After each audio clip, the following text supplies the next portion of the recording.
Hey everybody, it's your pal Ron Howard from xTreme Sequences, bringing in another episode of Monday Minutes. Here we go. Last week and the week before, we touched on how I prep for a sequence, and got a little dose of my own medicine this last week, finishing my first sequence of 2024, Noel, He is Born. And I had a heck of a lot of fun working on the sequence. I had to adjust quite a few things with timings. I added in more timings for it, for drums, piano, and this, that, and the other. And I ran into some snafus, the inherent challenges of a new software release. It's always going to be something that can take you out of your game. And I want to make this tutorial more about not making xLights work so hard for you as I was making it work for me. And we're going to have these challenges, and it's not the challenge. What's important is how we work around the challenge. Can you always go back to another version? Sure. On the Windows or Mac side, you could go back. But I also want to prepare you for seeing things that you can do and stay up with the most current version of the software, as I did. And there were some frustrations, but just know with new X widgets and these releases, all the work that the devs are doing, we're going to see challenges, okay? So it's not going to ruin your show. It's February, okay? I know some of you are thinking about or going to be doing this February light show, and you do you. I'm going to sequence. Okay, so instead of getting in here and playing with a bunch of effects, I want to prepare you so that you stop making xLights work so hard for you.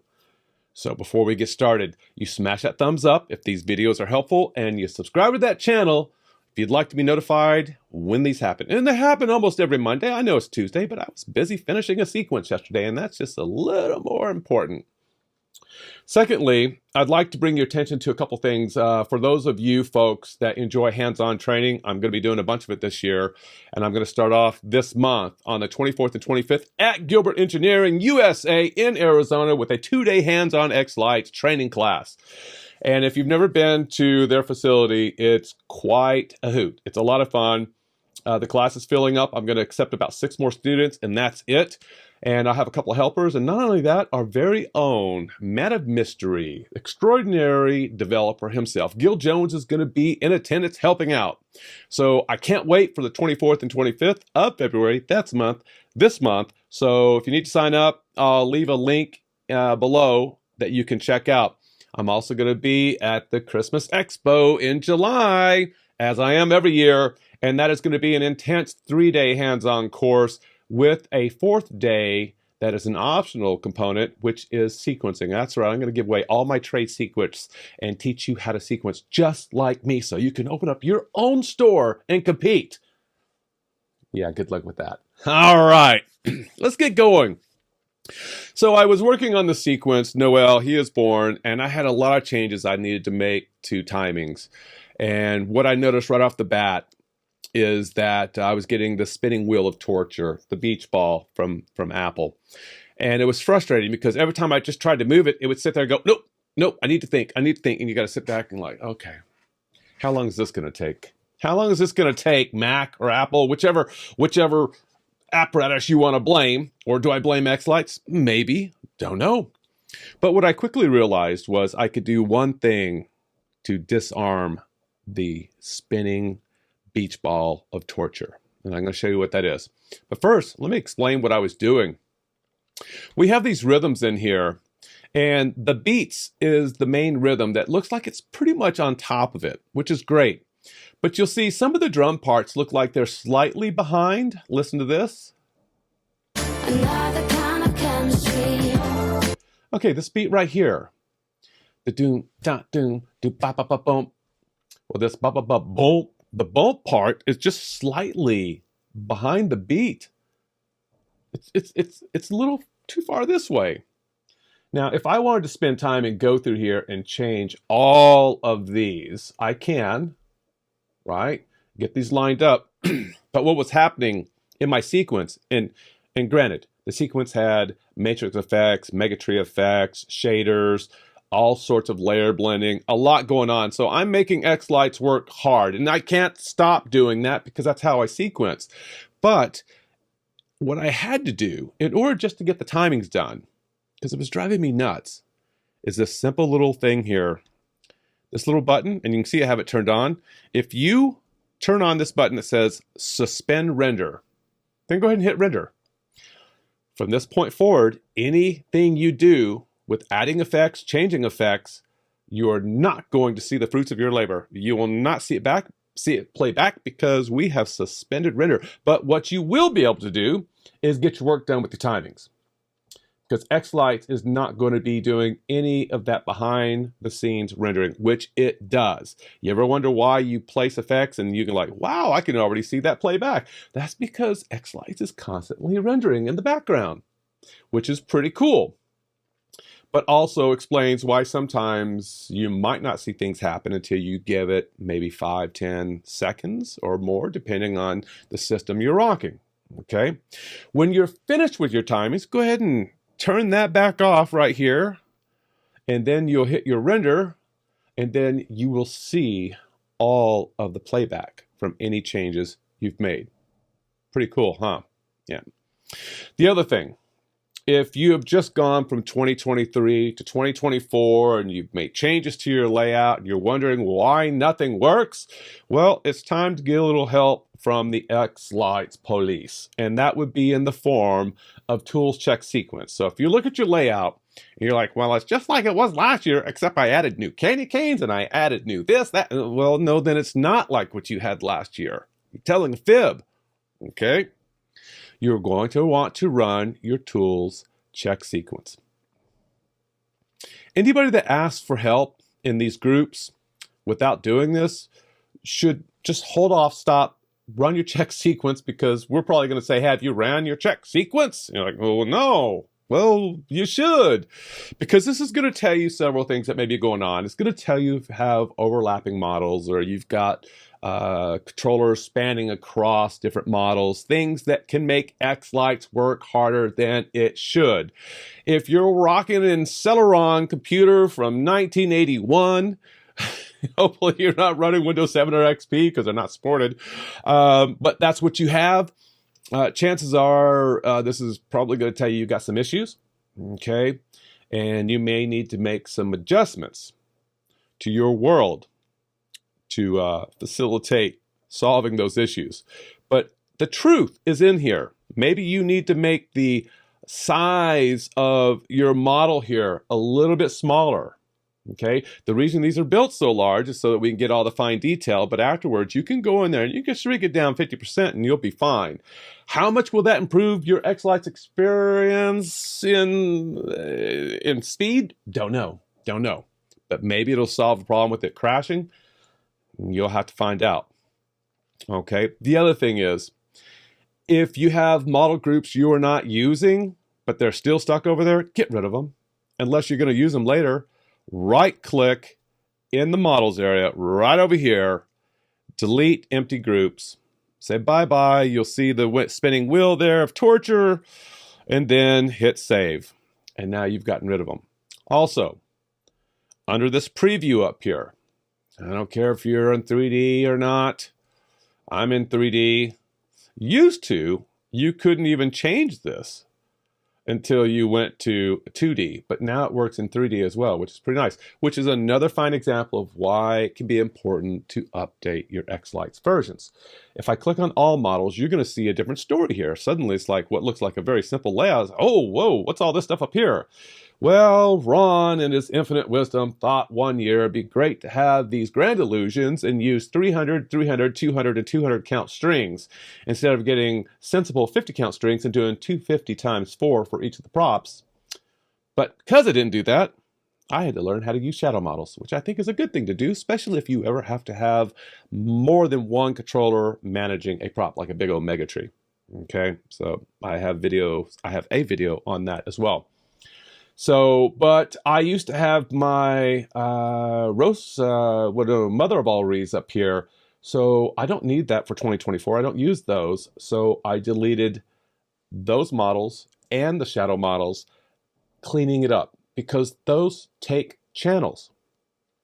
And what happens when you omit, delete, or add props to your layout it changes the overall channel count. And maybe on your P10 or P5 matrix, you've assigned this main start channel number, an absolute number here. Mine is 133459.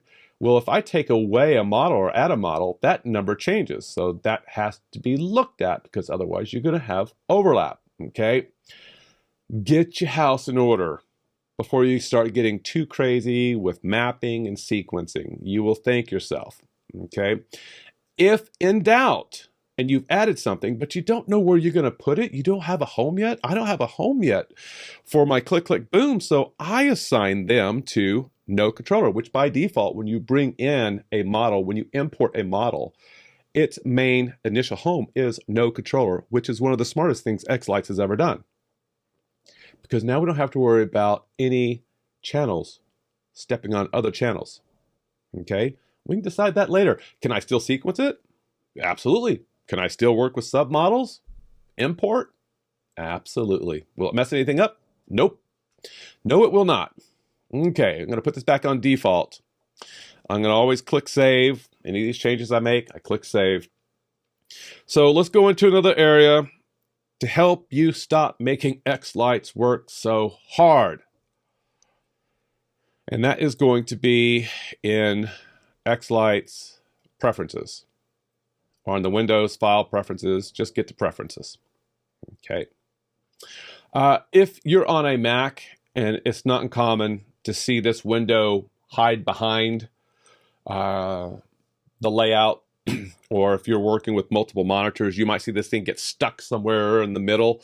I'll show you a nice little tip here. If you have, if you can at least select that window, you can click on your window and you can move that window to another monitor or bring it all to the front. So if you ever get stuck, know that you can do that. Okay, and as you can see, there it goes. It went right back here. Drives me bats. But I'm going to bring you back over. All right, here we go. What are we looking for? Well, first of all, in backup, in backups, make sure you do not have this set to never. By default, it would never, never be never. Okay? By default, I believe it's 30 days. I set mine to 7 because I don't want to fill up my hard drive space. After 7 days, I'm good. But you may feel more comfortable at 30 days. Backup on launch is how I have mine. Backup subfolders, yes. Use show directory. This is a common mistake I see a lot of people doing, where their show directory is still pointed at their 2023 show. Try to get this to stay in your current folder 2024 and you'll be happy you did. I don't really care about view here. I'm not really using the enable base show folder settings until I play with it more, and I'm okay being a little old school on this. I'm not sure I trust that at this point, which is a fancy way of saying I haven't played with it enough. There we go. I'm not really worried about effects grid, sequences. This is sort of important. Do not turn on render on save. Never turn that on. As a matter of fact, I'm going to create a petition to remove that from xLights. Soon enough, it's going to be render on save.report. And we're all going to band together to get it removed. It serves absolutely zero benefit and will not help you whatsoever. It will render every time you hit save. And that's just going to steal all your productivity. So don't do it. Default blending, yes or no, that's up to you. Disabling, well, using render cache. If you want to use a really fast SSD drive and attach it to your computer and make that your render cache, that's great. I'm good with that, but I have just turned mine off. The juice is not worth the squeeze with the amount of space it takes. And then the first time you render, it's going to take forever anyway, while it builds the render. And then after that, you see the gains, 30%, maybe up to 50% gain. But you know what? I'm okay waiting 30, 40 seconds extra, which is about what it is for me, to have it render. I don't see the benefit. And this whole 20 gigabyte thing here, you can tell it how many gigabytes to limit that render cache. Yeah, the first time I did that, I told it to limit it to 20 gigabytes, and then it went to like 60. And it's like, well, we're going to ignore you, do what we want. So I was like, yeah, no. Save FSEQ on file save. Yes, leave that alone. Use show directory, use show directory, use show directory, unless you know what you're doing and you want to specifically put it somewhere else. You want to put it on a NAS? Great. I would suggest if you're running a NAS system, I would not put my FSEQ files on that NAS system. I would keep it resonant. I keep it local. Okay. Output, not worried about that. Not worried about that. Not worried about colors. Other, yeah, let's worry. Hardware video decoding. You'll see this on the Windows or Mac. You're going to have to play with this, whether this is going to be a benefit to you. On the Windows side, we've noticed that sometimes, depending on your Windows system, if you're rocking some really fancy RTX 4090 card, nobody cares. Nobody cares. I don't care if you're a gamer. Nobody cares. Is it going to help your world in xLights? Really? You really still believe that? Not as much as you think. But what it might do, if you're not current on your drivers for that card, xLights may barf on you and say, hey, I can't help you. You need to update your driver. So that was sort of like the theme of 2023. Well, update your video driver from the manufacturer. I was like, oh my gosh, I'm so glad I don't have to deal with that. I have my own other challenges, but I don't have to deal with that. The GPU rendering, which used to be experimental, but is no longer experimental, it's recommended, is specific to Mac. One that you don't see on here that you will on the Windows is the shader component. There's a little check mark for the shader, supposed to help that out. I would turn that on and see how it does for you. Now, when we have a release of xLights, because of the new xWidgets engine, things can be catawampy, and in time they'll have it all sorted with whatever problems may be there. It's a real challenge for the developers to take everything and just fix it like that. It doesn't work that way. It's a lot of code. There's a lot of hands in the code. So please be patient. These folks work very, very hard. So give them the time to sort it out. And they will. You may hear rumblings from the peanut gallery. Oh, by the way, that's an issue. Turn off hardware video decoding. And the way an M2 Mac works versus an M1 may have different results, just based on the architecture. Can't explain it, but they may have different results. I saw that last year. I'm still on the M1. I will go to an M3 June-ish. We'll see how that goes. Other than that, I don't think there's anything in here to really worry about. Okay? It's a lot to pay attention to, right? It's a lot. Get your house in order before you start getting too productive with mapping and sequencing.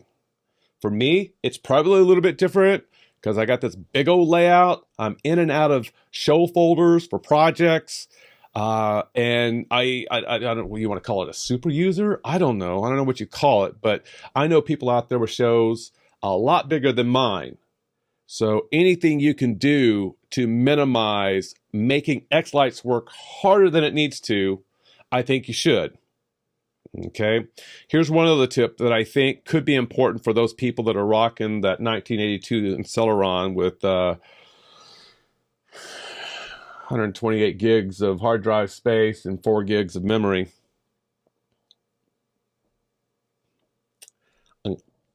Why? Buy a used computer that can keep up. xLights is more demanding now than it's ever been for computers. I'm sorry, I don't write the rules. Backwards compatibility, you can put that out the window. Oh, did I just make a reference to Windows? That's pretty funny. Here's something you can do. If you are rocking these Gilbert Engineering or anyone else's high density props, and the way these are born over the last few years is with a lot of resolution because there's a lot of submodels, and in order for the software to really make out what the submodels are doing or the person creating the submodels, it needs that resolution. But nothing stops you after the fact from changing that. You can simply click on this because xLights is going to show you. It's going to barf in the report and go, well, your models are too big and results may not be what you want. So you may want to consider making them sensible. Whatever. Okay. Yeah. Maybe. You're the person within Celeron. Pretend. What you can do is you can click on the model data. There's your model data. There's the size, 500 by 500. Now, a few years ago, people would say, well, why would you want 500 by 500? That's absolutely ludicrous. Don't ask me a rhetorical question, man. You're working with a software that changes almost 3 times a month. Don't talk to me about ludicrous. I got you, ludicrous. What you can do. It's really, really simple. And by the way, this is not going to make the effects look bad at all. It's not going to damage anything. I promise you, it does not impact what your show looks like live. You can right-click on this, and you can tell this to boom, boom, boom, boom, boom, boom, boom, shrink space 50%. How cool is that? Now, when you do this, you can't reverse it. You can re-import it, but it's not here. I'm going to do it. I'm just going to do it. There we go. There we go. So now it's 252 by 252. Let's go over here and look at these. Okay, I'm going to double click in the background as it thinks. And can you tell the difference between the two? Let me zoom in here. Let's be honest. Let's be honest. Can you tell a huge difference? Well, not really. But if I were to start making more submodels with this, I'd probably use the one on the right and then import them over to the one on the left because xLights will see the symmetry better. But to the naked eye, no, we're good. We're good. Now, how much will that speed up xLights? Exactly, I don't know percent. Everybody's system is different. So if you notice a difference, drop a note below and let me know. I'm curious. I'm curious to know. For me, it's not going to make much of a difference on the computer system I'm on. All right. That's a lot of things to talk to you about in the effort to not make xLights work harder for you than it needs to. Take each of these and give it a try. Make sure you're backing up. Breathe, relax. If you run into problems, you let me know. We'll get you sorted. All right, I'm Ron. That's all I got for you. In Monday Minutes. We'll see you next week.